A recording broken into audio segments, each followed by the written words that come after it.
नमस्कार मित्रों, आप एक ऐसी बीमारी की कल्पना कर सकते हैं जिसमें शरीर में हर जगह फोका निकल गया हो, पानी भरा हुआ फोका निकल गया हो, मुंह में छाला हो गया हो और शरीर के हर हिस्से में फोका निकल के वो छिल जाता हो। सोचिए उसका दर्द आप समझ सकते हैं। जी हाँ मित्रों, आज मैं इसी प्रकार की एक बीमारी के बारे में आपसे चर्चा करूँगा, क्योंकि बहुत सारे मित्रों का आया था, क्वेरीज आया था कि भाई इस पर भी वीडियो बनाइए। इस बीमारी का नाम है पेम्फिगस। तो पेम्फिगस जैसा कि नाम से क्लियर है, ये एक ग्रीक वर्ड है जिसका अर्थ होता है फोका, फफोला, पानी भरा हुआ दाना निकलना और वो फट करके इरोजन छोड़ जाना। तो आज हम इसी बीमारी की चर्चा करेंगे, पेम्फिगस वल्गैरिस, कि ये बीमारी क्यों होता और क्यों इस प्रकार से लोग इस बीमारी में पहले के ज़माने में मर जाया करते थे। इस कदर मर जाया करते थे कि हर 10 में से 8 आदमी मर जाता था। यानी ज़्यादा पुराना नहीं, ये अगर आज के डेट में भी बिना ट्रीटमेंट के अगर ट्रीटमेंट नहीं ले तो 8 में से 10 में से 8 आदमी जो है मर जाएगा। लेकिन 1920-30 के दशक के बाद जब स्टेरॉयड आ गया मार्केट में तो लोग बचने लगे हैं और अब तो 10 में से 1 आदमी मरते हैं, वो भी जबकि और कोई अंडरलाइंग कंडीशन भी साथ में जुड़ा होता है। तो आज हम इसी बीमारी की चर्चा करेंगे। लेकिन ये बीमारी की चर्चा करें उससे पहले मैं अपना परिचय दे दूं। वो लोग जो हमसे पहली बार मिल रहे हैं ये वीडियो के मार्फत से, उनको मैं बता दूं कि मैं डॉक्टर क्रांति चंदन जयकर, पूर्व एवं प्रथम विभागाध्यक्ष, चर्म यौन कुष्ठ रोग विभाग, इंदिरा गांधी आयुर्विज्ञान संस्थान, शेखपुरा, पटना, बिहार, भारत। मैं वैसे तो एक चर्म रोग चिकित्सक हूं, लेकिन मैं एक होलिस्टिक हेल्थ एक्सपर्ट भी हूं, क्योंकि मैं भोजन बदल के और शारीरिक क्रियाशीलता बढ़ा के दुनिया का हर बीमारी को ठीक करने में भरोसा रखता हूं और उसको ठीक करता भी हूं। तो मेरा जो इलाज करने का तरीका है, क्योंकि मैं मानता हूं कि दवा केवल 10% काम करता है। किसी भी बीमारी को अगर जड़ से ठीक करना है तो 90% इलाज आपका डाइट और एक्सरसाइज होता है। दूसरा, मैं मानता हूं, मेरा होलिस्टिक हेल्थ अप्रोच मानता है कि कोई भी बीमारी अकेले नहीं आता है, यानी वो अपने साथ कई रोगों को लेके आएगा। यानी अगर हम इस पेम्फिगस की भी बात करें तो किसी भी आदमी को पेम्फिगस ही केवल होगा ऐसा नहीं है। अगर हम उस मरीज का पूरा जांच करा दें, केवल उस बीमारी से संबंधित जांच नहीं, अगर हम पूरा जांच करा दें तो कम से कम 4 से 5 बजे गड़बड़ी जरूर निकलेगा, और वो सब जुड़ा हुआ है और ये सब जुड़ा हुआ है हमारे भोजन से। लेकिन आप कोई भी वीडियो देखिएगा, कोई भी लिटरेचर पढ़िएगा अभी तक मेडिकल साइंस का, तो आपको इस ढंग से तो नहीं बताएगा। इसीलिए वो लिखेगा कि इसका जड़ से इलाज नहीं है। आप पेम्फिगस के बारे में देखिएगा, लिखेगा जड़ से इलाज नहीं है, लेकिन हम लोग इसको जड़ से ठीक करते हैं। कैसे ठीक करते हैं, क्या हमारा अलग सिद्धांत है, प्रिंसिपल है, वो हम आपको सब समझाएंगे।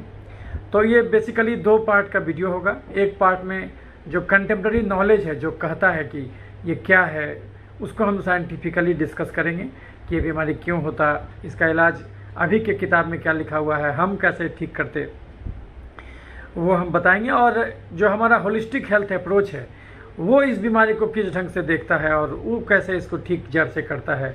जहाँ पर बाकी इलाज फेल हो जाता वहाँ पर हम उसको कैसे ठीक करते हैं, बाकी जो इलाज से हमारा इलाज कैसे डिफ़र करता है, ये भी हम आपको सेकेंड पार्ट में बताएंगे। तो वीडियो हमारा थोड़ा लंबा होता है, हालांकि लोग हमसे फ़ोन करके बोलते हैं कि भाई आप थोड़ा छोटा वीडियो बनाइए, लेकिन मुझे लगता है कि मैं अगर कुछ भी बात आपको पूरी बात नहीं बताऊं तो फिर आधा ज्ञान जो है वो और ख़तरनाक होता।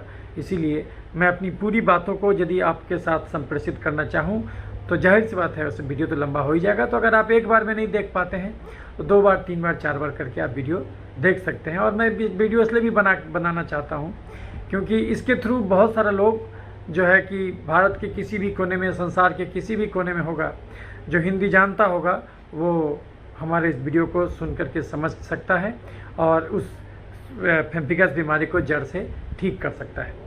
तो आज हम इसी बीमारी के को डिस्कस करेंगे जिसका नाम है पेम्फिगस। पहले मैं उसका फ़ोटो दिखा दूं, खासकर उन लोगों के लिए जो इससे परिचित नहीं है, क्योंकि ये बीमारी बहुत ज़्यादा कॉमन नहीं है। 10 लाख में 1 आदमी को होता है और समझिएगा तो यूएस में, पूरे यूएस में 40,000 आदमी को किसी एक टाइम में रहता है।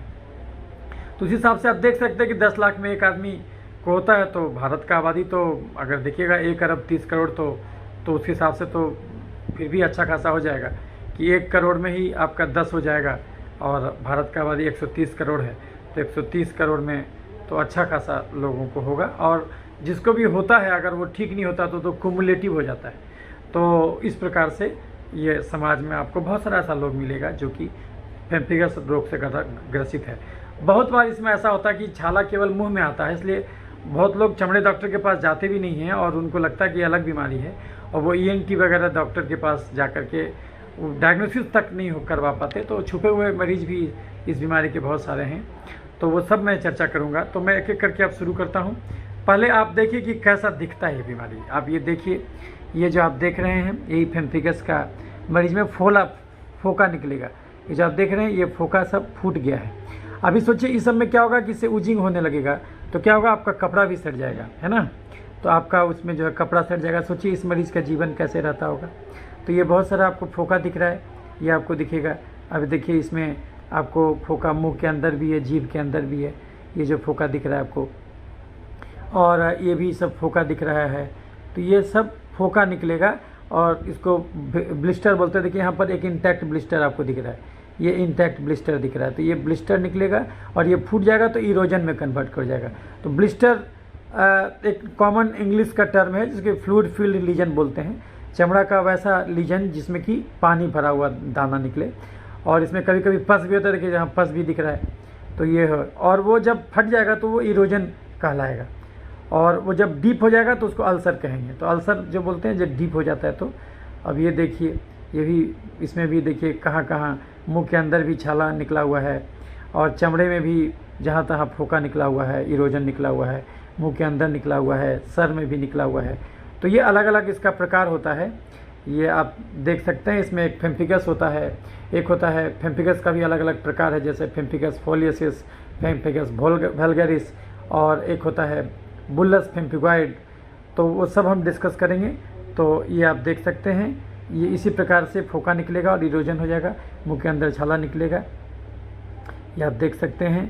तो ये अलग अलग फोटोग्राफ आप देख सकते हैं। और इसमें जब हिस्टोपैथोलॉजी कीजिएगा तो आपको बहुत सारा डिपॉजिट्स मिलेगा।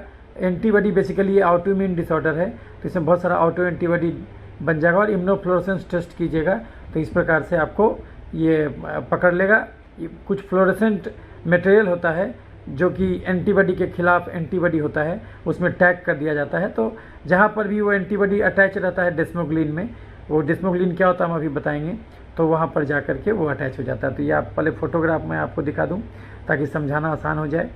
ये देख सकते हैं हिस्टोपैथोलॉजी में ऐसा मिलेगा आपको। ये देखिए चमड़े का जो लेयर है उसमें बीच में फोका वगैरह सब निकला हुआ है ना। और ये कभी कभी मुंह के अंदर भी हो जाएगा, तो मुंह के अंदर भी इरोजन दिख रहा है, दांत के नीचे आपको इरोजन दिख रहा है, मुंह के अंदर यहाँ पर छाला दिख रहा है। तो सब्जी खाने में परपराएगा, इसमें दांत में दर्द होगा, तो ये आपको दिखेगा। उसके अलावा बहुत सारा आप फोटोग्राफ में देख सकते हैं किस ढंग से ये परेशानी करता होगा, आप समझ सकते हैं। पेशाब के रास्ते पर भी देखिए, पेनिस पर भी ये छाला निकला हुआ है, हाथ में, हथेली में, तलवे में निकल गया, उंगली के पास निकल गया, और ये आँख के पास। सोचिए कितना दर्द होता होगा इसको। और चूंकि इरोजन हो गया तो एक तो हुआ कि बाहर से आग लगा, ये समझिए शरीर के अंदर से आग लग गया। अब क्या है, इसमें इन्फेक्शन हो जाएगा, क्योंकि आपका जो चमड़ा होता है वो आपको अंदर इन्फेक्शन फैलने से रोकता है। अब अगर चमड़ा का बैरियर फंक्शन खराब हो जाए तो कोई भी बैक्टीरिया, फंगस, वायरस अंदर घुस जाएगा तो तुरंत इन्फेक्शन करा देगा, सेप्टिसेमिया, खून में चला जाएगा इन्फेक्शन। तो आप बहुत सारे फोटोग्राफ के द्वारा आप देख सकते हैं। ये जो पेम्फिगस का देख रहे हैं फोटोग्राफ है, तो ये आप देख सकते हैं और इसको समझ सकते हैं कि किस कदर ये गंभीर रूप ले लेता है। इसलिए कहा जाता था कि चमड़े की बीमारी से जितने लोग मरते हैं इस दुनिया में, उसमें 4th most common cause of death जो है वो पेम्फिगस वल्गरिस ही है।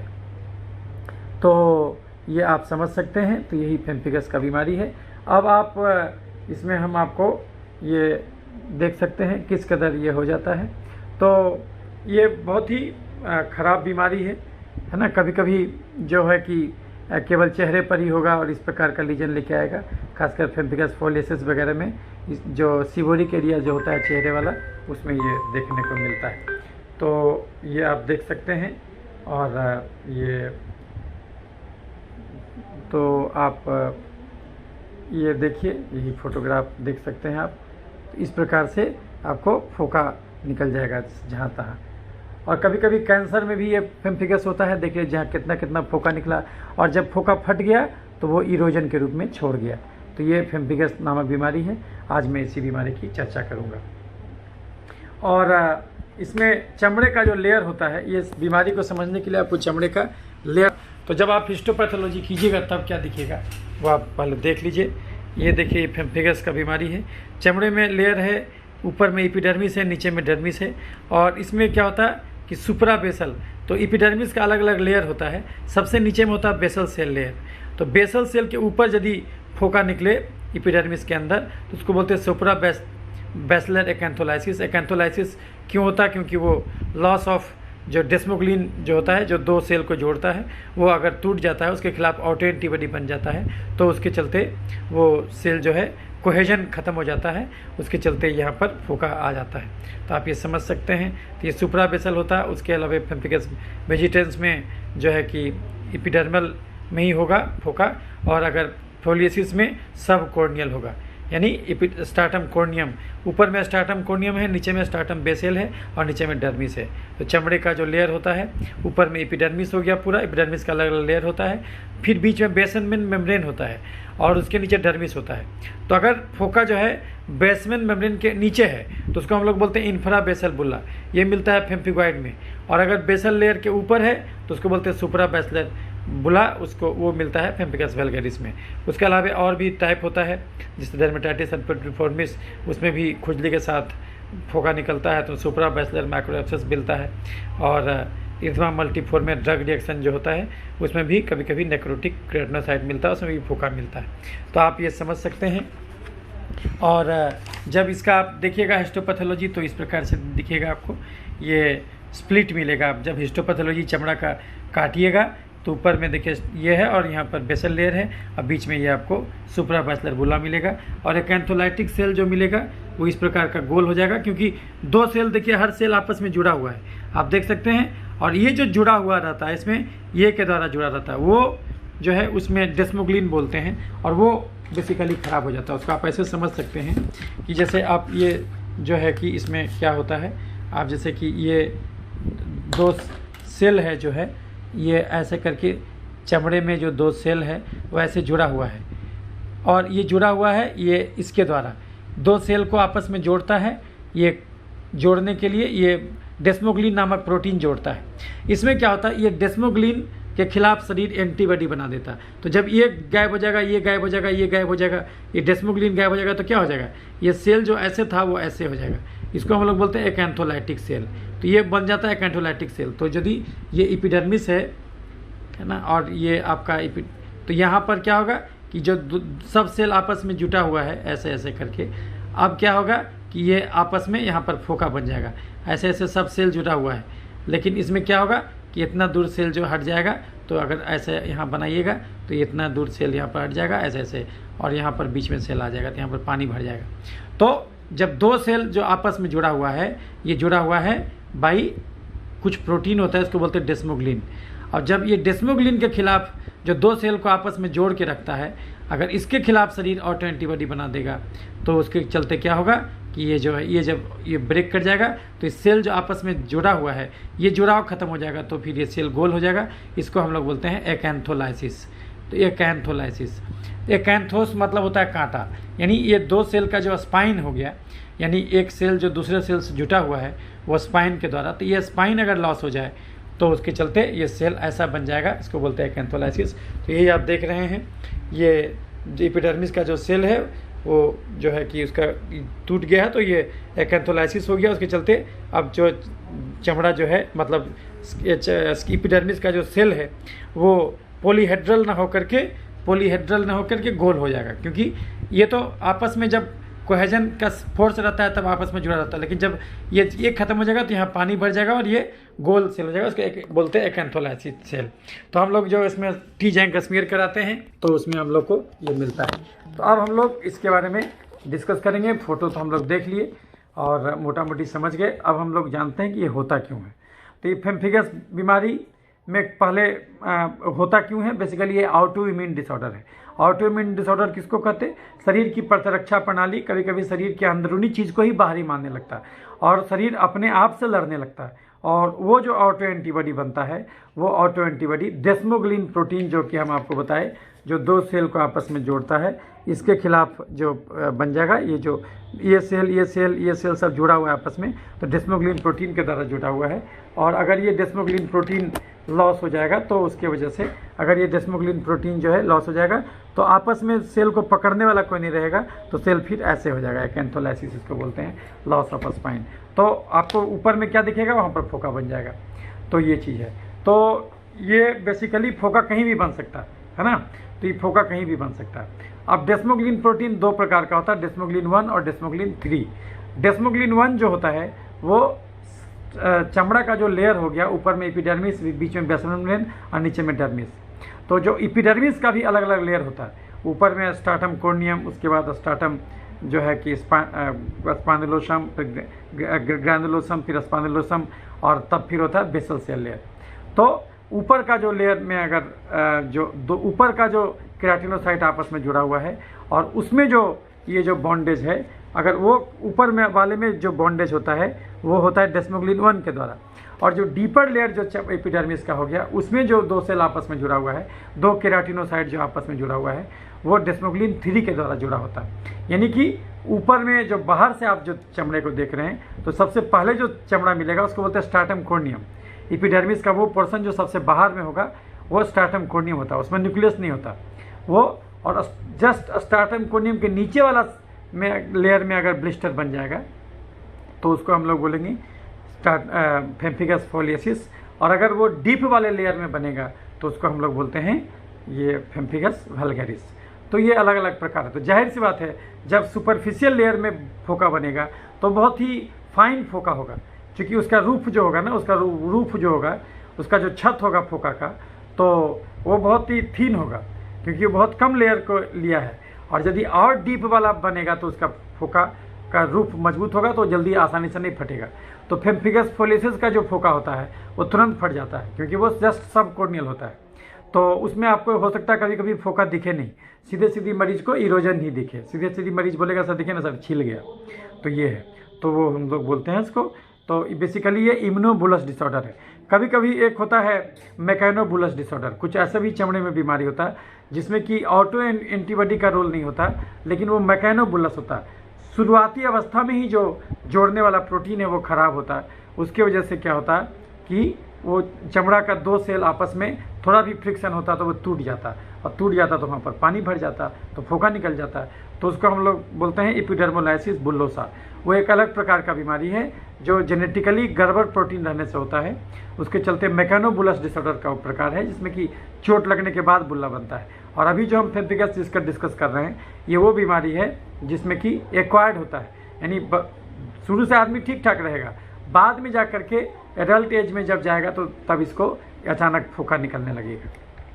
और शरीर में जब उसका जांच कराया जाएगा, जांच में इसमें हम लोग बायोप्सी करते हैं, चमड़ा को काट करके बायोप्सी करते हैं, और उसमें देखते हैं कि डेस्मोग्लिन 1 और डेस्मोग्लिन 3 के खिलाफ एंटीबॉडी उसमें जमा है कि नहीं। तो अगर उस में एंटीबॉडी जमा रहेगा तो क्या होगा कि एंटीबॉडी अगेंस्ट एंटीबॉडी, और वो टैग्ड रहता है इम्यूनोफ्लोरेसेंट डाई के साथ। तो यदि एंटीबॉडी कहीं पर जमा रहेगा तो एंटीबॉडी अगेंस्ट एंटीबॉडी मार्केट में मिलता है, और वो फ्लोरेसेंट कुछ मटेरियल से, फ्लोरोसिन मटेरियल से टैग कर दिया जाए, जोड़ दिया जाए उसको, और वो यदि आप इनक्यूबेट कीजिएगा तो देखिएगा कि जहाँ भी एंटीबॉडी जमा है वो जाके अटैच हो जाएगा। तो अटैच हो जाएगा तो जब फ्लोरेसेंट माइक्रोस्कोप से देखिएगा तो वो आपको चमकीला दिखेगा, तो आपको वही फिश नेट पैटर्न दिखेगा। तो जहाँ जहाँ एंटीबॉडी रहेगा वहीं पर जाके वो डाई चिपकेगा और आपको वो पिक्चर दिखेगा, तो वो आप डायग्नोसिस कर सकते हैं। उसको हम लोग बोलते हैं इम्यूनोफ्लोरेसेंस एग्जामिनेशन। तो दो प्रकार का होता है, एक डायरेक्ट इम्यूनोफ्लोरेसेंस और एक इनडायरेक्ट इम्यूनोफ्लोरेसेंस। तो इनडायरेक्ट इम्यूनोफ्लोरेसेंस में हम लोग क्या करते हैं, मरीज का खून लेते हैं, और डायरेक्ट में क्या करते हैं, मरीज का चमड़ा काट करके निकालते हैं, उसको बोलते हैं स्किन बायोप्सी। इतना छोटा चमड़ा काट करके और उसको माइक्रोस्कोप में देख करके उसमें फ्लोरोसिन डाई से स्टेन करके, और तब देखते हैं कि कहाँ कहाँ वो डाई अटैच किया। वो डाई एंटीबॉडी अगेंस्ट एंटीबॉडी के साथ जुड़ा रहता है, तो यानी जहाँ जहाँ वो ऑटो एंटीबॉडी डेस्मोग्लिन के खिलाफ अटैच किए रहेगा वो जाके उस एंटीबॉडी में जाके अटैच कर जाएगा, और आपको फिर वही चमकता हुआ दिखेगा। तो उसे आप पकड़ लीजिएगा कि हाँ यहाँ पर ऑटो एंटीबॉडी जमा है, इसका मतलब उसको फेम्फिगस का बीमारी है। और उसमें लेवल भी आपको दिखेगा कि वो बेसमेंट मेम्ब्रेन से ऊपर फोका है कि बेसमेंट मेम्ब्रेन से नीचे फोका है। तो वो आपको दिखेगा। तो अगर उसमें आप डिफरेंशिएट कर सकते हैं कि अगर बेसल से नीचे फोका है तो उस बीमारी को हम लोग बोलते हैं बुल्लस पेम्फिगॉइड। तो जो बुल्लस पेम्फिगॉइड चूँकि और ज़्यादा डीपर लेयर में फोका बन रहा है तो उसका छत थोड़ा ज़्यादा मजबूत होगा, यानी वो आसानी से नहीं फटेगा, वो 3-4 दिन 5 दिन तक टिकेगा फोका, वो ब्लिस्टर वो टिकेगा। लेकिन जो पेम्फिगस का फोका होगा वो आसानी से वो जो है कि टूट जाएगा, जल्दी फट जाएगा। तो इसीलिए जो है कि ये आपको जानना चाहिए।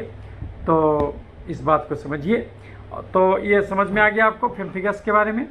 तो इसमें क्या होता है, ऑटो इम्यून डिसऑर्डर है, इसमें जहाँ तहाँ फोका निकलता है और ये फोका जो है ब्लिस्टर बना देता है और चमड़े में 2 सेल को जोड़ने वाला जो सीमेंटिंग सबस्टांस है डेस्मोग्लिन, ये सेल और ये सेल जुटा हुआ है, तो इसके ये डेस्मोग्लिन के खिलाफ एंटीबॉडी बन जाएगा, तो जोड़ खत्म हो जाएगा, तो फिर सेल आपस में अलग अलग हो जाएगा और जो चौकोर से जो पॉलीहेड्रल सेल था, पॉलीगोनल सेल था, वो सीधे गोल हो जाएगा। तो वही एक एंथोलाइटिस सेल के रूप में आपको वो दिखेगा। तो इसमें आपको समझ में आ गया। तो इसमें आदमी मरने का चांस क्यों रहेगा, क्योंकि यदि फोका निकल जाएगा तो चमड़े में समझिए बैरियर फंक्शन खत्म हो गया। अब यहाँ पर बैक्टीरिया अटैच होगा तो ये आपके खून में नहीं जा सकता क्योंकि चमड़ा इंटैक्ट है। लेकिन अगर ये चमड़ा जो है इरोजन हो जाए, छिल जाए, तो क्या होगा, कोई भी बैक्टीरिया, फंगस, वायरस सीधे खून के नली में घुसेगा तो आपके शरीर में इन्फेक्शन फैल जाएगा, सेप्टिसेमिया उसको कहते हैं। तो इसीलिए मरता है। तो कोई बर्न में कैसे मरता है, इन्फेक्शन से मरता है। तो समझिए बर्न में क्या हुआ कि बाहर से जला और इसमें क्या हुआ कि अंदर से ही जल गया, अंदर से ही आपके शरीर में ऑटो एंटीबॉडी बन गया कि वो अंदर से ही शरीर जल गया। तो ये समझिए, इसको समझ सकते हैं आप।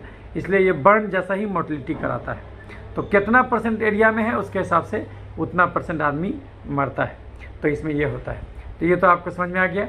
अब जानिए कि तो इसमें टाइप्स कितना कितना होता। तो जैसा कि हम बताएं कि एक तो पेम्फिगस फोलियोसिस होता जिसमें कि इरोजन, और पेम्फिगस फोलियोसिस में ओरल लीजन नहीं होता, पेम्फिगस वल्गेरिस में ओरल लीजन भी होता है। बहुत बार ऐसा होगा कि मरीज को चमड़े में फोका नहीं निकलेगा, फोका निकलेगा मुंह में, और तो मुंह में जब फोका निकलेगा तो चमड़े डॉक्टर के पास तो जाएगा नहीं, उसको जगह मुंह में छाला है तो या तो वो डेंटल डॉक्टर के पास चला जाएगा या फिर जो है वो ENT यानी जो कान नाक गला के डॉक्टर उनके पास चला जाएगा। बहुत बार फोका सीधे आँख में निकलेगा तो आँख वाले के पास चला जाएगा। तो वैसे केसेस में उसका डायग्नोसिस डिले होता है क्योंकि उसका पता ही नहीं चल पाएगा कि भाई उन लोग उतना सोच नहीं पाएगा और वो डायग्नोसिस कर नहीं पाएगा। दूसरी बात एक चीज़ और भी है, कभी कभी फोका आपके आंत में निकलेगा, बाकी चमड़े में नहीं निकलेगा, सीधे सीधी आपके आंत में निकलेगा, ऐसा भी हो सकता है। तो वैसे केस में कुछ लोग चला जाएगा गैस्ट्रो के पास, तो उसका डायग्नोसिस डिले होगा क्योंकि वो लोग उस बीमारी के प्रति ज़्यादा वो सब मरीज देखता नहीं है, इसलिए वो सब डायग्नोसिस वो सोचेगा ही नहीं। तो मरीज बहुत बार झेला करके हम लोगों के पास पहुंचता है कि सर देखिए ठीक ही नहीं हो रहा है। तो ये बात होता है। इसलिए इसमें जब भी आपको मुंह में छाला हो, आँख के पास छाला हो, आँख लाल हो, कान के अंदर छाला हो, तो वैसे केस में चमड़े डॉक्टर के पास सबसे पेशाब के रास्ते पर छाला हो। अच्छा, तो अगर किसी महिला को अगर सपोज कीजिए पेशाब के रास्ते पर छाला हुआ तो ज़्यादातर केस में वो गायनी के पास चली जाएगी और उसको वहाँ पर जलन रहेगा, बार बार ठीक ही नहीं होगा, तो वो अपना समझ पाएगी नहीं कि ऐसा क्यों हुआ। तो इसीलिए वैसे केस में पूरा शरीर एक चमड़ा है और अगर चमड़े में अगर कहीं भी कुछ हो, चाहे मुंह के अंदर हो, चाहे पेशाब के रास्ते पर हो, सबसे पहले चमड़े डॉक्टर से मिलिए कि भाई इसमें क्या है या आप बताइए। जैसे मान लें कि यहाँ पर आपको फोका है तो आँख वाले इसके बारे में ज़्यादा थोड़ी बता पाएंगे आपको, तो उसके वजह से इसमें चमड़े वाले के पास जाइए। कभी कभी ये जो इसमें सिकाट्रिशियल पेम्फिगॉइड भी होता है तो उसमें क्या होता है कि आँख के अंदर वो बहुत ज़्यादा मात्रा में फाइब्रोसिस करा देगा, तो आँख आपका पूरा बंद नहीं हो पाएगा, तो कॉर्निया डैमेज भी हो जाता है। तो इसमें ये चीज़ है। तो ये सब भी रहना चाहिए। डायग्नोसिस में डिले होता है ऐसे केसेस में। तो यदि मुंह के अंदर छाला निकले, आपको बार बार मुंह में छाला हो, खाना खाने में दिक्कत हो, तो उसमें पेम्फिगस भी सोचना चाहिए और चमड़े डॉक्टर के पास। मुंह में छाला हो तो सबसे पहले चमड़े डॉक्टर के पास जाइए। दांत वाले और ENT के पास जाने से पहले चमड़े वाले से मिलिए, वो आपको जल्दी डायग्नोसिस करके उसका इलाज कर देगा। पेशाब के रास्ते पर छाला हो, सबसे पहले चमड़े वाले के पास मिलिए। तो इसमें यही चीज़ होता है कि डायग्नोसिस जो है डिले हो जाता है। तो ये बात है। दूसरी बात कि इसमें जो है कि तो ये तो आपको समझ में आ गया कि पेम्फिगस हो गया, तो पेम्फिगस में पेम्फिगस वल्गैरिस हो गया, पेम्फिगस फोलियोसिस हो गया और एक बुल्लस पेम्फिगॉइड हो गया। कभी कभी पारानियोप्लास्टिक पेम्फिगस भी होता है, यानी कोई कैंसर हुआ और कैंसर के साथ पेम्फिगस हो गया। फोका निकलने का बीमारी। कभी कभी बहुत सारा चमड़े के और दूसरे बीमारी में भी ऐसा फोका निकलता है, जैसे लाइकन प्लेनस के बीमारी में भी बुल्लस लाइकन प्लेनस बोलते हैं, वैसा होता है। कभी कभी ऐसा होता है कि एसएलई बीमारी होता है, ऑटोइम्यून डिसऑर्डर, सिस्टमिक लूपस एरिथेमेटोसस, उसमें भी ये बुल्लस लूपस बोलते हैं, उसमें भी ऐसा ऐसा फोका निकलता है। तो आपको बहुत सारा कोरोबोरेटिव एविडेंस मिलेगा, तो वो आप उसके हिसाब से डायग्नोसिस कर सकते हैं। लेकिन अभी जो सेकेंड पार्ट में आप हमारा वीडियो देखिएगा तो उसमें आपको ये समझ में आएगा कि क्यों दोनों अलग अलग चीज़ नहीं है, क्यों दोनों एक ही चीज़ है। क्योंकि कारण सबका एक ही होता है। जो चीज़ किताब में लिखा हुआ है अलग अलग चैप्टर में, तो बीमारी किताब नहीं पढ़ता है, वो ये सोच के नहीं आएगा कि हम अगर इस चैप्टर का बीमारी है तो हम इसी चैप्टर की बीमारी तक दायरे में सीमित रहें। नहीं, ऐसा नहीं है। इसलिए हम होलिस्टिक हेल्थ अप्रोच के द्वारा आपको बताएं कि इससे बीमारी जल्दी ठीक होता है, क्योंकि डॉक्टर ये मान के इलाज करता है कि उसको खाली वही बीमारी नहीं होगा। तो ये चीज़ है। तो आपको ये विजिलेंट रहना है कि बीमारी और भी होगा। तो बेसिकली ये क्यों होता है? क्योंकि ऑटो एंटीबॉडी बनता है। बेसिकली ये एलर्जी, बेसिकली आप देखिएगा हाइपर सेंसिटिविटी रिएक्शन जो होता है वो 4 प्रकार का होता है। तो टाइप 1, टाइप 2, टाइप 3, टाइप 4।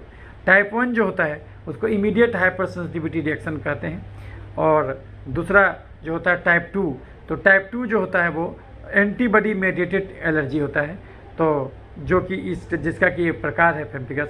और तीसरा होता है टाइप 3 जो कि इम्यून कम्प्लेक्स रिएक्शन होता है, टाइप 3। और टाइप 4 जो होता है वो सेल मेडिएटेड इम्यूनिटी होता है।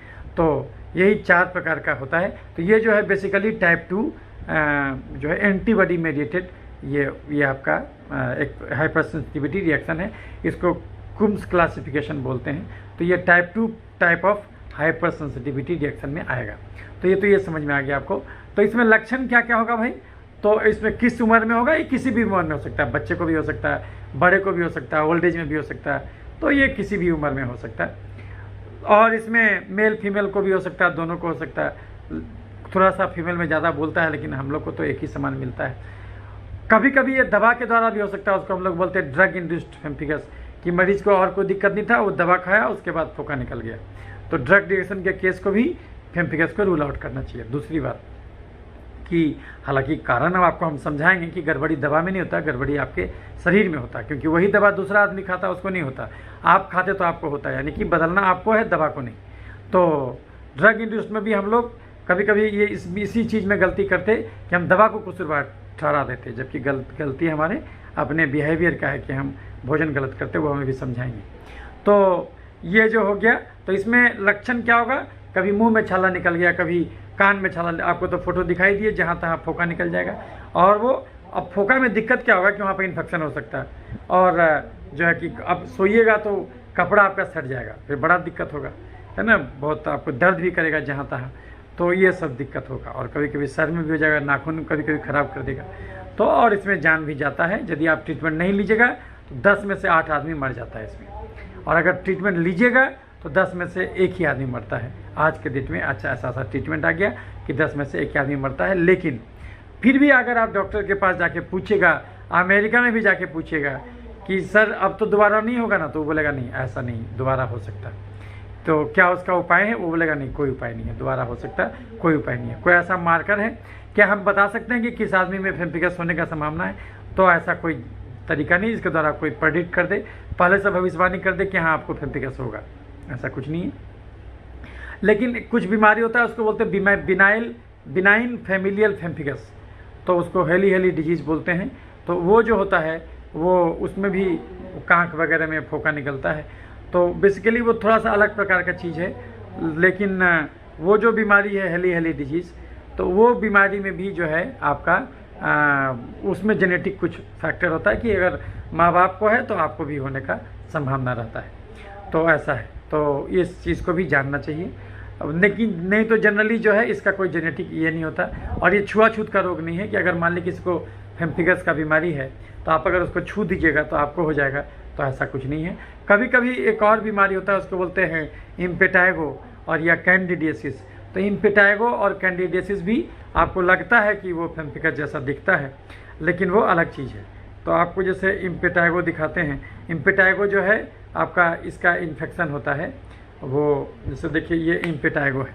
अब बुल्लस इम्पेटाइगो भी होता है, तो जहाँ पर देखिएगा इसमें हनी कलर क्रस्टिंग मिलेगा, ये लगेगा एकदम हनी जैसा क्रस्टिंग मिलेगा, गोल्डन येलो क्रस्ट मिलेगा।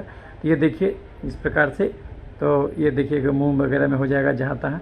तो इसको बुल्लस इम्पेटाइगो बोलते हैं, जहाँ तहाँ बच्चे में जैसे इस प्रकार का केस आपको अभी आम का सीजन आ गया, बहुत सारा मिलेगा, है ना, इस प्रकार के बच्चे में। तो ये फेम्फिगस नहीं है, ये बुल्लस फेम्फिगॉइड है जो स्टेफाइलोकोकस बैक्टीरिया से होता है। तो ये सब चीज़ तो बेसिकली ये बैक्टीरिया भी जो है एक प्रकार का एक्जोटॉक्सिन रिलीज करता है, और ये एक्जोटॉक्सिन जो होता है वो भी डेस्मोग्लिन को तोड़ देता है, तो उसके वजह से ये होता है। तो ये जो है, लेकिन ये फेम्फिगस नहीं है।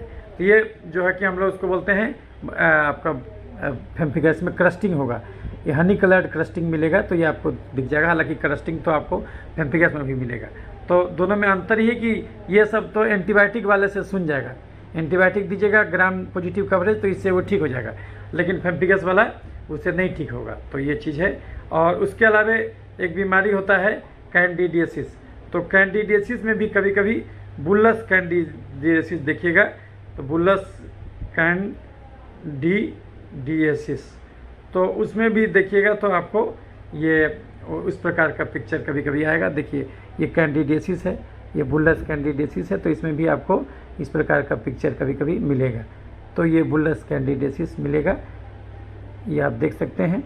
बच्चों में स्टेफाइलोकोकस स्काल्डेड स्किन सिंड्रोम होता है, तो वो देखिए स्काल्डेड स्किन सिंड्रोम, उसमें भी इस प्रकार का लगेगा कि स्काल्डिंग मतलब जहाँ पर कोई चीज़ गर्म पानी अगर आपके चमड़े पर पड़ जाए तो कैसे फफोला बन जाता है, तो स्काल्डेड स्किन सिंड्रोम जो बोलते हैं स्टेफाइलो, बेसिकली बच्चे का किडनी छान नहीं पाता है उस बहुत सारा एक्जोटॉक्सिन को, तो वो जब टॉक्सिन बढ़ जाता है तो इस प्रकार का बीमारी होता है। तो ये जो है कि आपको इस प्रकार का दिखेगा। तो बुल्लस कैंडिडियासिस में भी ऐसा दिखेगा। तो आपको ये डिफ्रेंशिएट करना होगा कि वो है कि नहीं है। तो ये बेसिकली अगर फेम्फिगस में आप दीजिएगा एंटीबायोटिक, ज़्यादातर डॉक्टर क्या करेगा इसमें एंटीबायोटिक, स्ट्रॉन्ग एंटीबायोटिक चला देगा, तो उससे कोई ज़्यादा कोई खास फायदा होगा नहीं जब तक कि आप इम्यूनोसप्रेसिव ड्रग नहीं देते हैं उसमें, जब तक स्टेरॉइड नहीं दीजिएगा आप, तो फिर वो ज़्यादा फायदा होगा नहीं। तो इसमें ट्रीटमेंट क्या करते हैं, ट्रीटमेंट क्या करते हैं इसमें, स्टेरॉइड जो है इसका मेन ट्रीटमेंट है।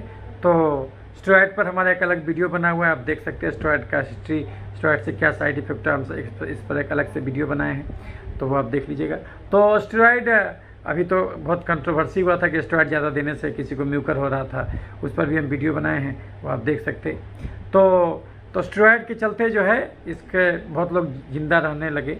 तो स्टेरॉइड में भी लॉन्ग एक्टिंग शॉर्ट एक्टिंग होता है। लॉन्ग एक्टिंग में डेक्सामेथासोन है, तो लोग डेक्सामेथासोन कभी पल्स थेरापी देते हैं, तो उसमें 100 मिलीग्राम डेक्सामेथासोन देते हैं। यदि 8 मिलीग्राम का एक वायल आता है, तो सोचिए कि 100 मिलीग्राम देना है, तो जो है कि आपको उस हिसाब से करीब 20-21 वायल जो है 5% डेक्सट्रोज में मिला करके और उसको स्लोली चलाते हैं, सप्ताह में 3 दिन करके देते हैं, तो महीने में 3 दिन करके देते हैं इस प्रकार से।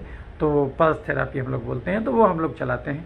तो डेक्सामेथासोन साइक्लोफोसामाइड पल्स थेरापी, तो इम्यूनोसप्रेसिव में साइक्लोफोसामाइड भी यूज किया जाता है इसमें।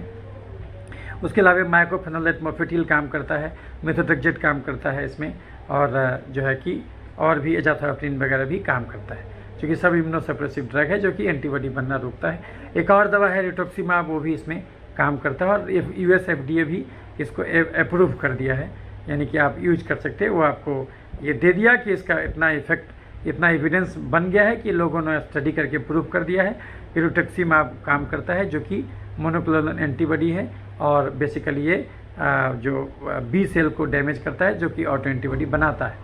तो चूँकि ऑटो एंटीबॉडी जब बनना बंद हो जाएगा तो मरीज को इम्प्रूवमेंट मिलता है। उसके अलावा IG भी इसमें दिया जाता है, इम्यूनोग्लोबुलिन IV थेरापी, वो भी इसमें ट्रीटमेंट के रूप में यूज किया जाता है। लेकिन ये सब बहुत खर्चीला इलाज है, और मरीज आपको बताएगा कि सर हमको बार स्टेरॉइड चलता है।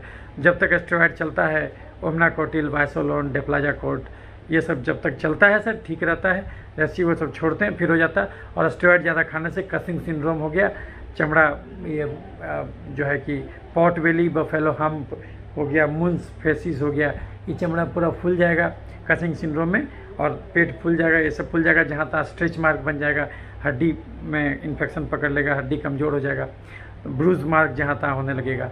तो ये आपको बताएगा कि स्टेरॉइड ज़्यादा लेने से कसिंग सिंड्रोम अलग से हो गया सर, और जब तक हम लेते हैं ठीक रहता है, जैसे ही छोड़ते फिर हो जाता है। ऐसा आपको बहुत मेरे मरीज मिलेगा जो स्टेरॉइड डिपेंडेंट हो जाता, जिसको कि डॉक्टर बोलता कि कोई उपाय ही नहीं।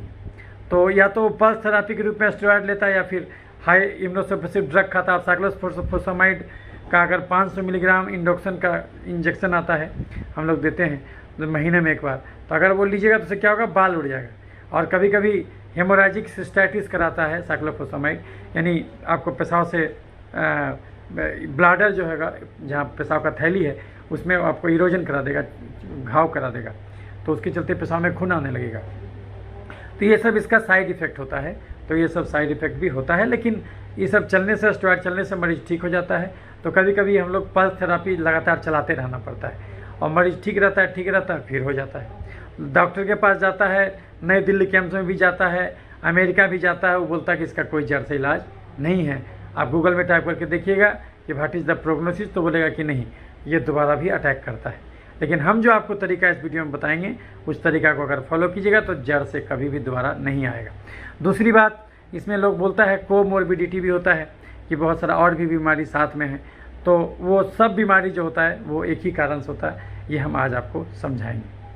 तो अब हम आते हैं पार्ट 2 कि आखिर हमारा इलाज बाकी किताब के इलाज से कैसे डिफ़र करता है, हम इसको कैसे ठीक करते हैं, और जो है कि वो हम आपको आज बताएंगे। तो डायग्नोसिस में तो हम बता ही दिए, नॉर्मल सीवी डॉक्टर क्या करता है, सीवीसी, ब्लड शुगर, ये सब मोटा मोटी कॉमन जांच कराता है, और थोड़ा बहुत और इसमें जो है कि इम्यूनोफ्लोरेसेंस का टेस्ट कराता है। इनडायरेक्ट कराता है तो खून से कराता है, डायरेक्ट इम्यूनोफ्लोरेसेंस कराता है तो चमड़ा का टुकड़ा काट के जांच, उसको बोलते हैं चमड़ा टुकड़ा काट के जांच, स्किन बायोप्सी। वो हिस्टोपैथोलॉजी एग्जामिनेशन करते हैं पैथोलॉजिस्ट, वो देख के बताते हैं कि अंदर में ऑटो एंटीबॉडी जमा है कि नहीं, और फोका है तो वो किस लेवल का है। ये स्टार्टम कोनियम के नीचे फोका बना हुआ है कि वो फोका बेसमेंट मेम्ब्रेन के ऊपर बना हुआ है कि बेसमेंट मेम्ब्रेन के नीचे बना हुआ है, वो बताते हैं। तो उसके हिसाब से डायग्नोसिस होता है। तो ये तो आप समझ में आ गया कि इलाज क्या हुई बता दिए और प्रोग्नोसिस क्या हुई बता दिए।